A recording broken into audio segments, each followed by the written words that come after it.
एक छोटे से गांव में एक हरिया नाम का एक व्यक्ति रहता था। हरिया पेशे से एक किसान था और अपने खेत में किसानी करता था। जो भी खेत में फसल उगती थी उसी से हरिया का रोजी रोटी चलता था। एक दिन हरिया की पत्नी हरिया से बोलती है, हरिया, आखिर में तुम कब तक इस खेत में खेती करोगे? आखिर में इस खेत से हमें मिलता ही क्या है? ना तो ढंग से भोजन मिलता है और ना ढंग से जिंदगी कट रही है। आखिर में सीमा, तुम कहना क्या चाहती हो? अगर जो हमारे पास जमीन है तो ये बहुत ही अच्छी बात है। हाँ, मानता हूँ कि हमें 2 वक्त की रोटी नसीब नहीं होती, लेकिन कुछ तो मिलता है। कम से कम हम भूखे तो नहीं मर रहे। ओ जी, तो आप क्या चाह रहे हैं कि जब हम भूखे मरने लगेंगे तब आप कुछ करेंगे? आपको पता भी है कि घर में राशन खत्म हुए आज 2 दिन हो चुके हैं और 2 दिन से हमने ठीक से भोजन तक नहीं किया है। अरे याद कीजिए, शादी से पहले आपने क्या कहा था कि तुम्हें रानी बना के रखूंगा, तुमको कभी भी किसी चीज की कमी नहीं होने दूंगा और साथ ही साथ तुम्हारे लिए गहने बनवाऊंगा, ये करूंगा वो करूंगा। आखिर में कहाँ गया वो सब? अपनी पत्नी की बात सुनकर हरिया बहुत ज्यादा शर्मिंदगी महसूस करता है और फिर हरिया बोलता है, सीमा, मैं मानता हूँ कि तुम्हारे सपनों को मैं पूरा नहीं कर पा रहा हूँ, लेकिन क्या करूँ? मैं तो मेहनत कर ही रहा हूँ और तुम्हें तो पता ही है कि आज के समय में 2 वक्त की रोटी भी कमाना कितना मुश्किल है। और ऐसे में सीमा, तुम मेरे साथ ऐसा बिहेव करोगी तो मेरा तो ऐसे ही मनोबल टूट जाएगा। चलिए ठीक है, आज के बाद मैं कुछ नहीं बोलूंगी, लेकिन जरा सोचिए कि आने वाले समय में अगर जो हम दोनों के बच्चे होते हैं तो आखिर में वो कहाँ से खाएंगे? वो भी हमारे तरह ही भूखे मरेंगे। क्या जवाब देंगे उन बच्चों को? आर्या जब इस बात को सुनता है तो सोच में पड़ जाता है, क्योंकि आज पहली बार सीमा ने कोई सही बात बोली थी, हरिया के जो दिल पे लगी थी। क्योंकि बात सही था, अगर जो हरिया का कल के डेट में कोई बच्चा होता है तो क्या हरिया भी उसे एक टाइम ही भोजन खिला पाएगा? और यह सोचकर हरिया बोलता है, अच्छा, तू ही बता सीमा, मैं क्या करूँ? करना क्या है जी?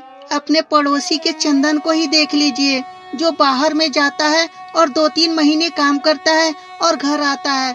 उसके पास ना तो पैसे की कमी रहती है और ना ही खाने पीने की। और साथ में उसकी पत्नी को भी देखिए, कितने महंगे महंगे गहने पहनती है और महंगे महंगे साड़ियाँ पहनती है। हरिया अपनी पत्नी की यह बात सुनकर बोलता है, बात तो तुम ठीक कह रही हो सीमा, लेकिन जाने से पहले मैं खेत की बुवाई करके जाता हूँ, ताकि तुम्हारा यहाँ पे गुजारा बसर होता रहेगा और तब तक मैं शहर से कुछ पैसे भी कमा लाऊंगा। और यह बोलकर हरिया अपने खेत में जाकर खेत की खुदाई करना शुरू कर देता है। थोड़ी देर खुदाई करने के बाद अचानक से नीचे से आवाज आती है। अरे, ये किस चीज की आवाज थी? लगता है नीचे कोई ना कोई खजाना है। और यह सोचकर हरिया जोर जोर से खुदाई करना शुरू कर देता है। तभी हरिया को एक मटकी मिलती है। मटकी में ढेर सारे सोने चांदी भरे रहते हैं। हरिया जब सोने चांदी को देखता है तो उसकी आंख खुली की खुली रह जाती है।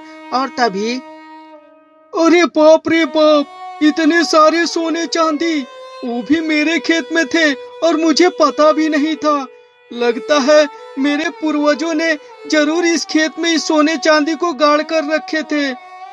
और यह बात बोलकर हरिया छुपते छुपाते घड़ा लेकर अपने घर आता है। जब उसकी पत्नी घड़े को देखती है तो उसकी भी आंखें चकाचौंध हो जाती है। ओह जी, ये आपको कहाँ से मिला? इतने सारे हीरे जवाहरात मैंने आज जिंदगी में पहली बार देखी है। तभी हरिया अपने पत्नी को सारी बात बताता है। तभी उसकी पत्नी बोलती है, भगवान का लाख लाख शुक्र है कि कम से कम भगवान ने हमारी गरीबी देखी और हमारी गरीबी मिटाने के लिए ये सब दिए। खजाना पाने के बाद हरिया अपने लिए एक अच्छा सा घर बनवाता है और घर में अपने पत्नी के साथ आराम से रहता है, क्योंकि उसके दुख के दिन अब खत्म हो चुके थे। तो दोस्तों, ये छोटी सी कहानी आपको कैसी लगी हमें कमेंट करके जरूर बताएं। अगर जो वीडियो अच्छी लगी हो तो कृपया लाइक कर दें और हमारे चैनल को सब्सक्राइब करके घंटी भी दबा दें। और हाँ दोस्तों, अपने दोस्तों के साथ शेयर करना ना भूलें। धन्यवाद दोस्तों।